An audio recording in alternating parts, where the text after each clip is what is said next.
So apparently we've only explored about 5% of the world's ocean.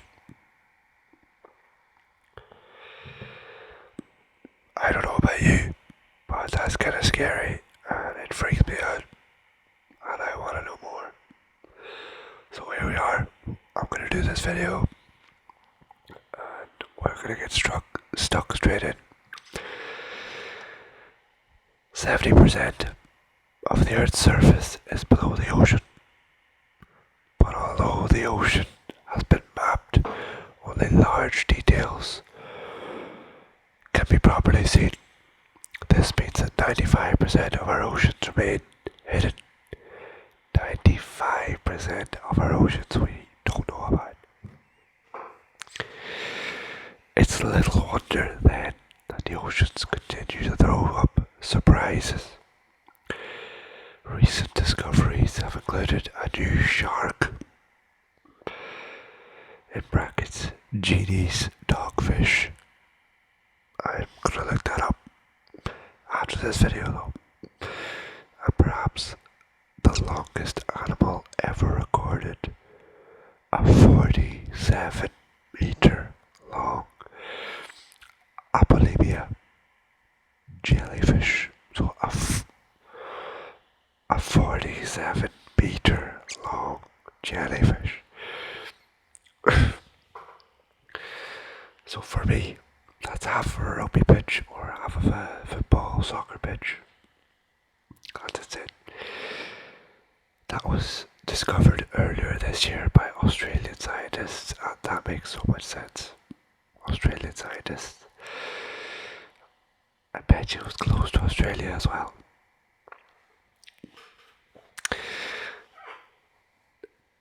"95% of our oceans being undiscovered is crazy." Like, look, I know most of you have probably heard that stat, but it's fun to think about it. It freaks me out every time. Like, you know, like the Pirates of the Caribbean, whichever one that had the Kraken in it. It's hard to think that there's not some kind of Kraken type of thing going on. Obviously, there's like giant squid and stuff, but like, what is really down there? Like, down there. Not that we know of, just down there. Because like, you have all that pressure down there and like crazy things could probably be bred down there. But yeah, I thought it'd be best to start off a conspiracy theory video with that, because you can think about that for hours and hours and hours and hours. I would like to hear any information or theories or thoughts you have on that. If you have them, I actually have a little story.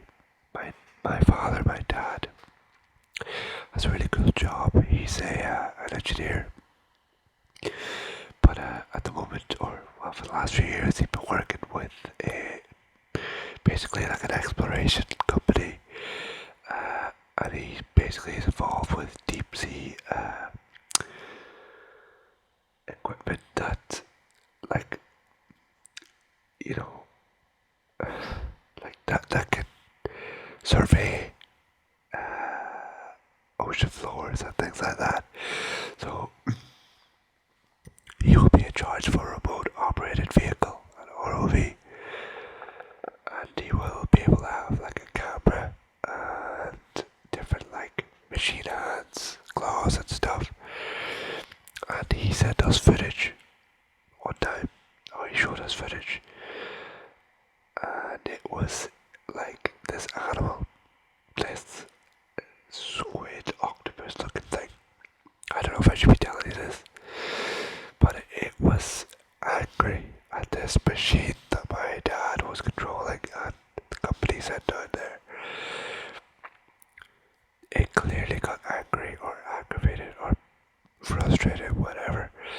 But as it got more angry, as it got closer as it started attacking the machine, obviously the machine was way bigger, it actually started to change colour. So, it started off a more neutral colour like blue or beige, whatever it was, but then it started getting red and pink and purple. It started going like typically angry colours or like high blood pressure colours, whatever it is. That was very interesting. That's only one video he showed us. God knows what kind of other videos he has. And that's what that's, I think, 3,000 feet down, or 1,000 or 2,000, whatever it was. And there are many ocean floors that are like 3 times deeper than that, so I'm just saying, very interesting. Okay, my bad, I got carried away there. Let's move on to something a little bit different. I have a few different theories up in front of me. I have a few ones on the sea, on the oceans. I'm kind of interested in those for some reason. But let's move on to something fun. The Roswell incident. Or Roswell incident. I've heard of the Roswell incident, but I don't know exactly what it is. Let's get stuck in. So,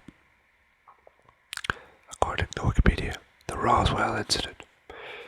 Debris found by a rancher in 1947 near Roswell, New Mexico, has become the basis for UFO conspiracy theories alleging that the United States military recovered a crash extraterrestrial spacecraft after metallic and rubber debris was discovered by Roswell Army Airfield personnel. The United States Army Air Forces announced possession of a flying disc. This was in 1947, by the way. This announcement made international headlines, but was retracted within a day.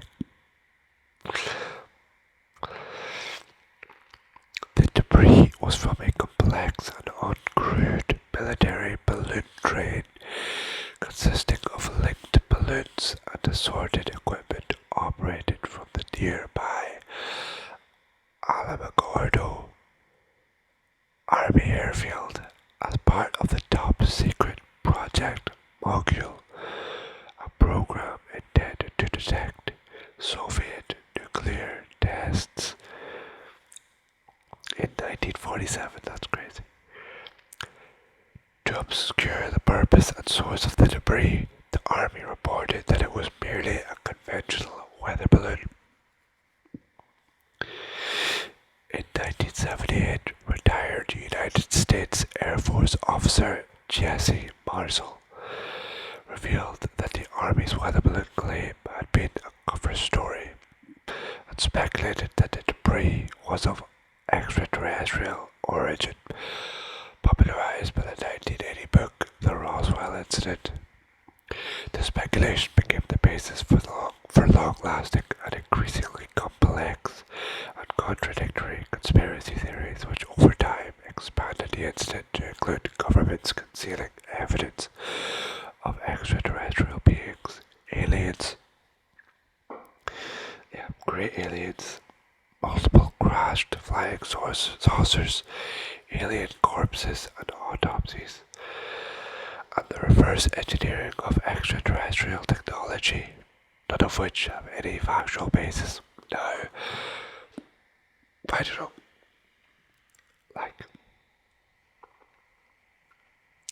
I don't know, I feel like there's probably more factual basis than they're letting on, to be honest. But anyway, in the 1990s, the Air Force published multiple reports which established that the incident was related to Project Mogul and not debris from a UFO. Despite this and a general lack of evidence, many UFO proponents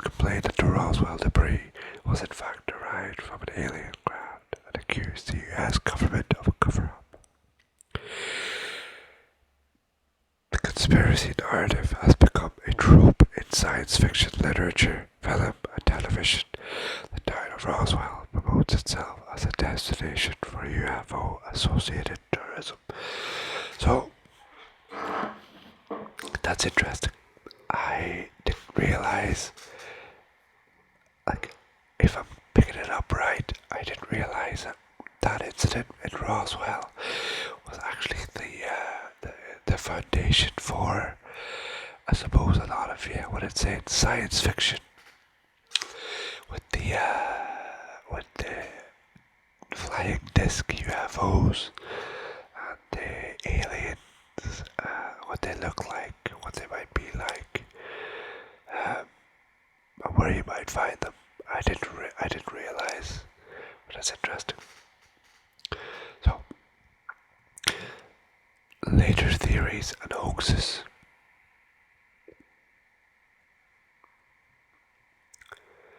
So, alien autopsy. This is theories related to the Roswell incident, by the way. Pseudo-documentaries, most notably Alien Autopsy, Fact or Fiction, have taken a major role in shaping popular opinion of Roswell. In 1995, British entrepreneur Ray Santili claimed to have footage of an alien autopsy filmed after the 1947 Roswell crash.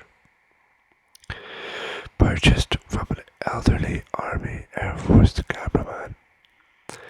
Alien autopsy centers around Santili's hoaxed footage, which he presents as a probable artifact of the government's investigation into Roswell. The purported cameraman Barnett had died in 1967 without ever serving in the military. And visual effects expert Stan Winston told newspapers that Alien Autopsy had misrepresented his conclusion that Santili's footage was an obvious fake. In a 2006 documentary, Santili admitted that the footage was fabricated, filmed on a set built in a London living room. Over 20 million viewers watched the purported autopsy. Fox aired the program immediately before and implicitly connected to the fictional X-Files, which later parodied the film. Alien Autopsy established a template for future pseudo-documentaries built on questioning a presumed government cover-up. Though thoroughly debunked, core UFO believers, many of whom still accepted earlier hoaxes, like the Aztec crash, weighed the autopsy footage as additional evidence strengthening the connection between Roswell and extraterrestrials. That's tough, because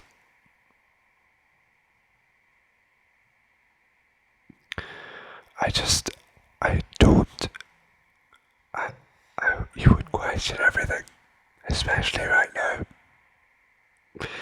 if you're picking up what I'm putting down.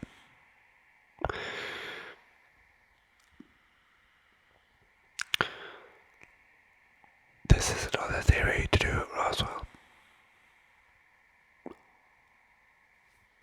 I'm only going to read one more, okay. Okay. Yeah. The day after Roswell. In 1997, retired Army intelligence officer Philip J. Corso released The Day After Roswell. Corso's book combined many existing and conflicting conspiracy theories with his own claims. Corso alleged that he was shown a purportedly non-human body suspended in liquid inside a glass coffin. The Day After Roswell contains many factual errors and inconsistencies. For example, Corso says the 1947 debris was shipped to Fort Bliss, Texas, headquarters of the 8th Army Air Force. Other Roswell books placed the 8th Army Air Force headquarters 500 miles away at its actual location, Fort Worth Army Airfield. Corso further claimed that he helped oversee a project to reverse engineer recovered crash debris. Other ufologists expressed doubts over Corso's book. Schmidt openly questioned if Corso was part of the disinformation Schmidt believed was working to discredit ufology. Corso's story was criticized for similarities to science fiction like The X-Files. Lacking evidence, the book relied on weight provided by Corso's past work on the Foreign Technology Division and a foreword from the US Senator and World War II veteran Strom Thurmond.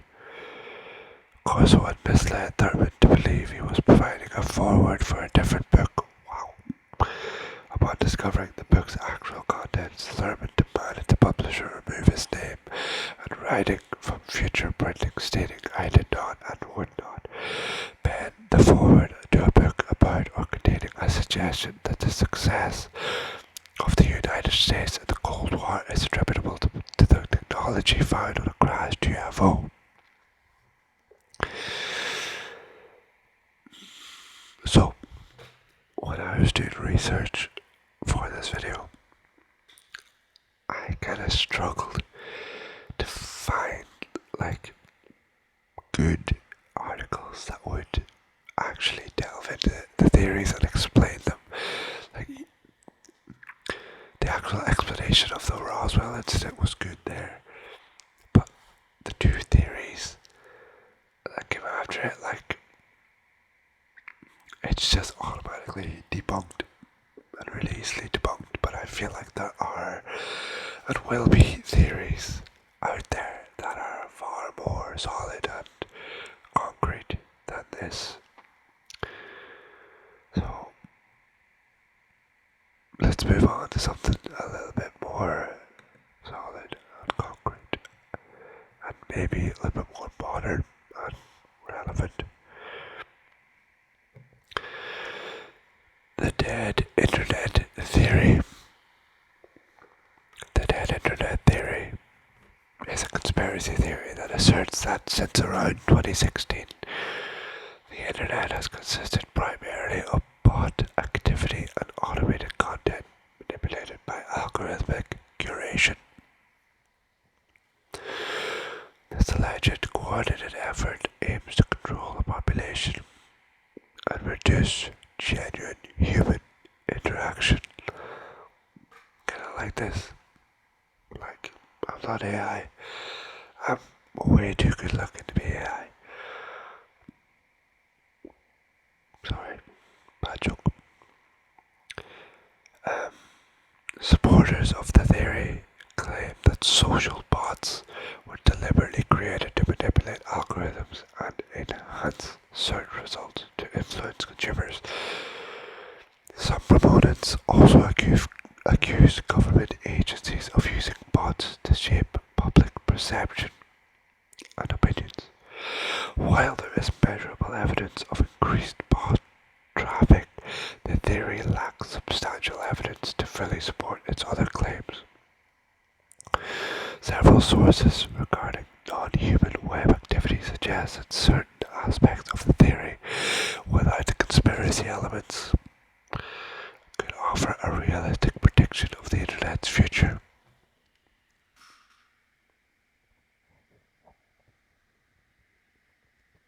This is very interesting.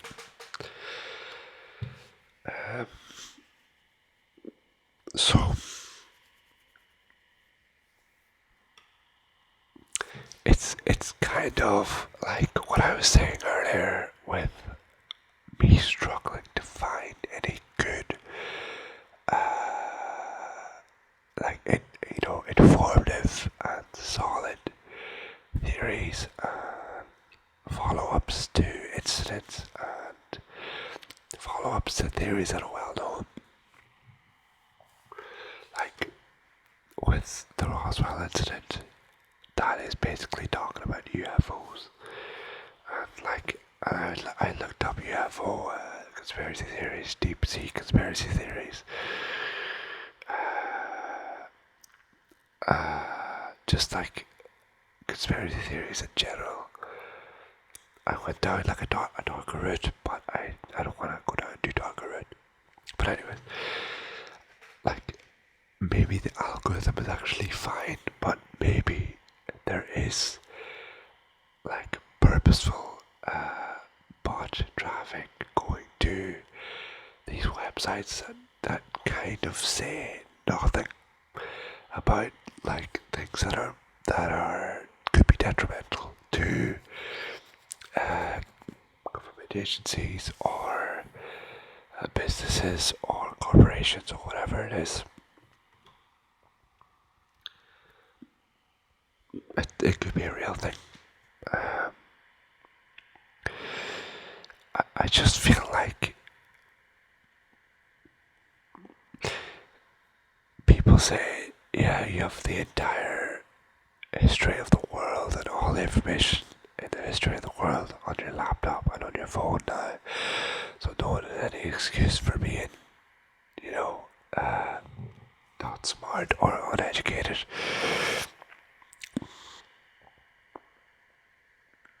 It's not that easy to get good information. It's quite difficult. So, I think I'm kind of stretching, but I think there's a link there between the dead internet theory and what I'm saying about sort of poorly, like over diluted information. The cream does not rise to the crop, or the cream does not rise to the top. That's what I'm talking about. There's not enough good information out there. I'm not switched on. But yeah, I'll keep reading. So claims about the dead internet theory. So the dead internet theory has two main components. That organic human activity on the web has been displayed by bots and algorithmically curated search results. I apologize. And that state actors are doing this in a coordinated effort to manipulate the human population. The first part of this theory, that bots create too much of the content on the internet and perhaps contribute more than organic human content, has been a concern for a while, with the original post by Illuminati Pirate citing the article, "How much of the internet is fake?" Turns out a lot of it actually. In New York Magazine. The dead internet theory goes on to include that Google and other search engines are censoring the web by filtering content that is not desirable, by limiting what is indexed and presented in search results. That's kind of what I was saying. While Google may suggest that there are millions of search results for a query, the results available to a user do not reflect that. This problem is exacerbated by the phenomenon known as link rot, which is caused when content at a website becomes unavailable and all links to it on other sites break. This has led to the theory that Google is a Potemkin village and the searchable web is much smaller than we are led to believe. The dead internet theory suggests that this is part of the conspiracy to limit your users to curated and potentially artificial content online. The second half, actually, before that, that's basically what I was saying. Yeah, the internet doesn't feel as good as it should be, or as good as it feels like it was gonna be like 10 years ago. It feels arguably worse now than 10 years ago in a lot of ways. Maybe I'm wrong, but it's not as good as it could be. I feel comfortable saying that. The second half of the dead internet theory builds on this observable phenomenon by proposing that the US government, corporations and other actors developers are intentionally limiting users to curated and potentially artificial AI-generated content to manipulate the human population for a variety of reasons. In the original post, the idea that bots have displaced human content is described as a setup, with the thesis of the theory itself focusing on the United States government being responsible for this, stating, "The US government is engaging in an AI-powered gaslighting of the entire world population." Just FYI, I don't really necessarily believe all this, so please YouTube, do not screw me over in the algorithm.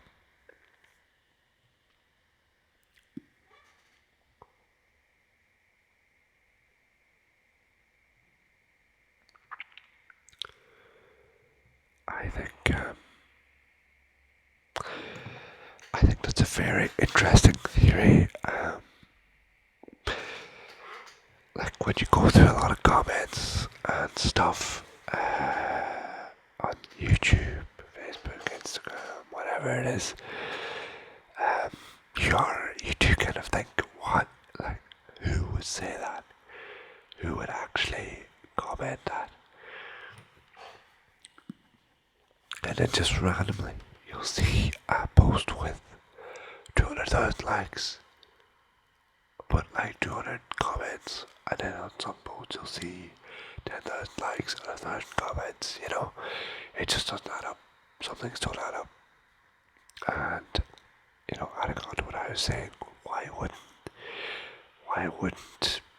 powerful entities control the internet? It makes sense. It's very possible.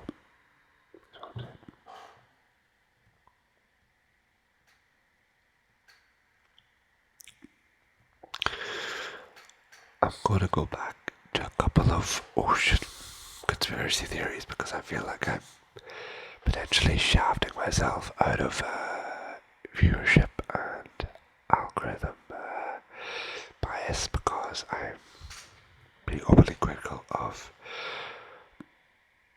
everyone, to be honest. But yeah.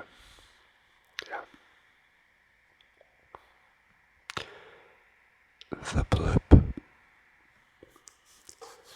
The bloop. It sounds like a horror movie monster, but the bloop was actually an ultra low frequency, high amplitude underwater sound detected by the US National Oceanic and Atmospheric Administration in 1997. The sound was loud, unprecedented, and eerie. Explanations offered included covert underwater military exercises, whales, giant squids, or a totally unknown sea creature. However,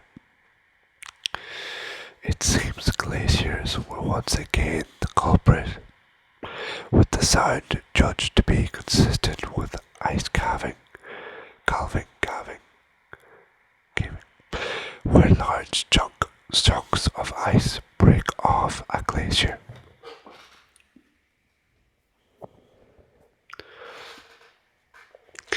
So that's interesting.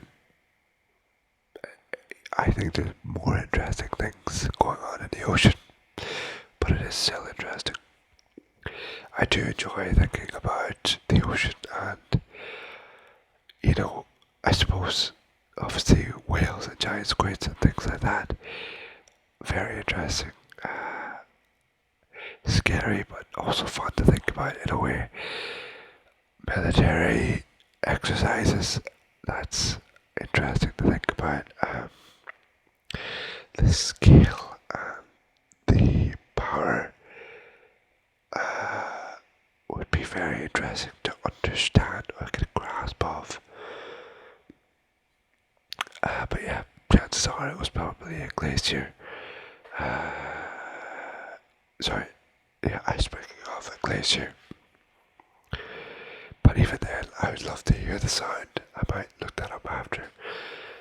I'd love to hear the sound because it's just interesting. That stuff is very interesting. Like when you can hear sounds that, sounds or see things that are like bigger or more grand than anything ever recorded. I just think that's fascinating.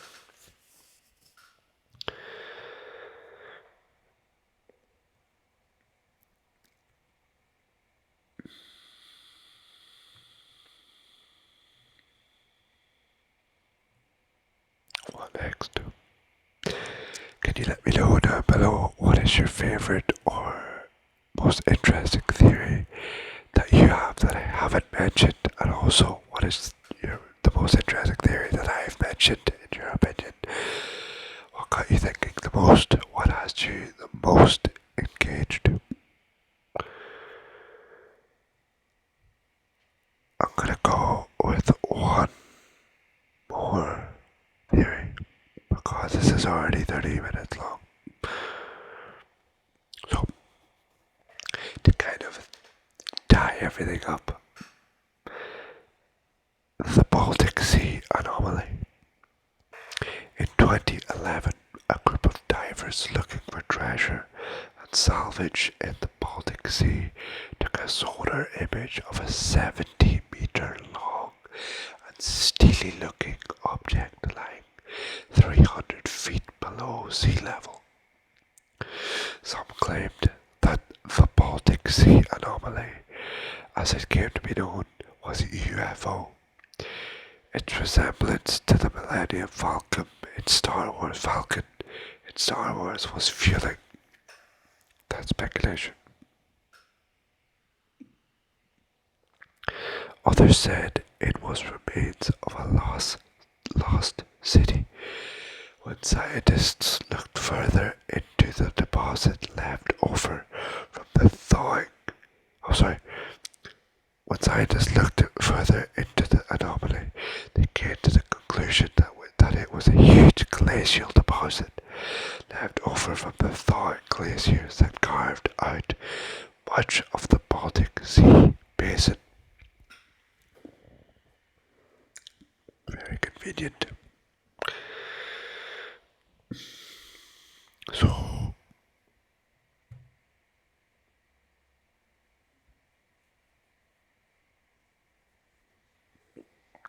I'm gonna shaft myself again. But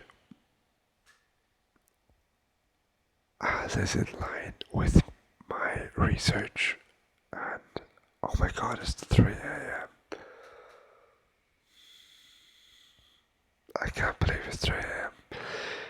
As is in line with my research and the lack of hard-hitting, interesting, and easily accessible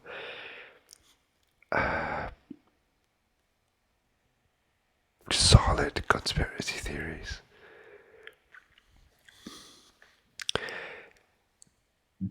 The ones that I got that have decent explanations or summaries very conveniently have good alibis for why it's not the crazier thing, you know? It's always like, it's like, oh yeah, it was fake or it was a glacier, you know?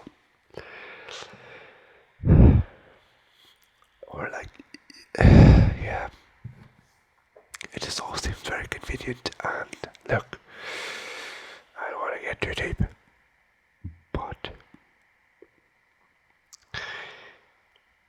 with the stuff going on at the moment, with a certain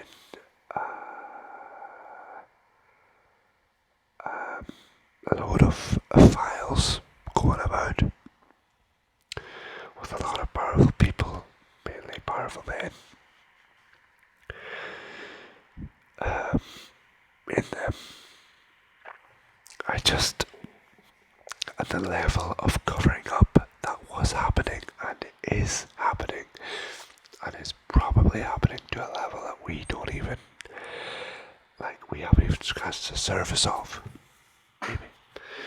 It's hard not to let your imagination run wild. It's hard not to think just how bad it could be.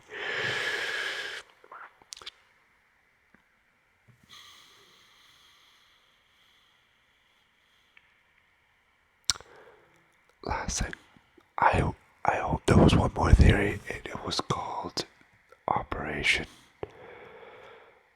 High Jump. It was about Richard E. Byrd, Admiral Byrd, that's B-Y-R-D, on Operation High Jump in 1946. They went to Antarctica, and Byrd said some stuff about what he found and what he thought, and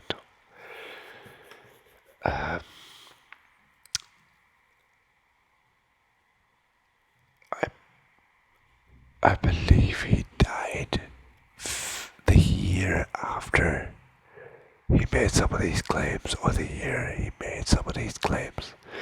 Died in his sleep. And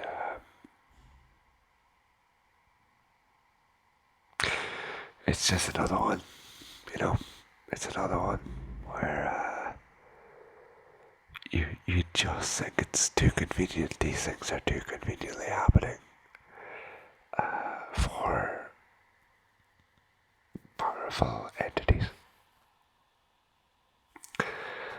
I don't wanna be a crazy conspiracy theorist, but I would say my mind is open at the moment with the files. But anyway, I'm sorry. This was meant to be a little bit more lighthearted. I don't think it's crazy deep, but yeah. I hope you enjoyed. I enjoyed that. I really enjoyed that. I'm just yapping, to be honest. But I like a yap. I don't be yapping much in real life, Sometimes a lad just needs to yap for 38 minutes. That's right. But thank you so much for letting me yap and listening to my yap. I appreciate it. I'm gonna go from a yap to a nap. And I hope you are nap. I hope you are having a nap as a result of my yap. And if you are, then maybe when you wake up, you can comment with a clap, like a sap.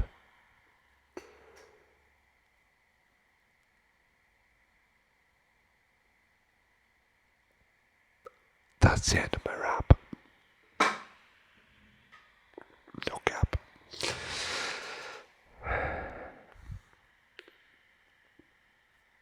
It's 3:10 in the morning.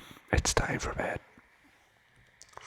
I really appreciate you watching this video. I hope you're asleep, because that would mean I done my job. That would mean I achieved the goal that I set out to achieve at the start of this video, which is 39 minutes and 20 seconds ago. But I hope you're sleeping, but if you're not, that's okay. If you were just too interested, because I'm an interesting guy, reading you some interesting conspiracy theories, and I have some interesting opinions, so I don't blame you. But thank you so much for sticking around. Please comment any thoughts. What's your favorite conspiracy theory? Give me some that I should read up on. Maybe give me some sources. Maybe I'm just really bad at finding half-decent sources.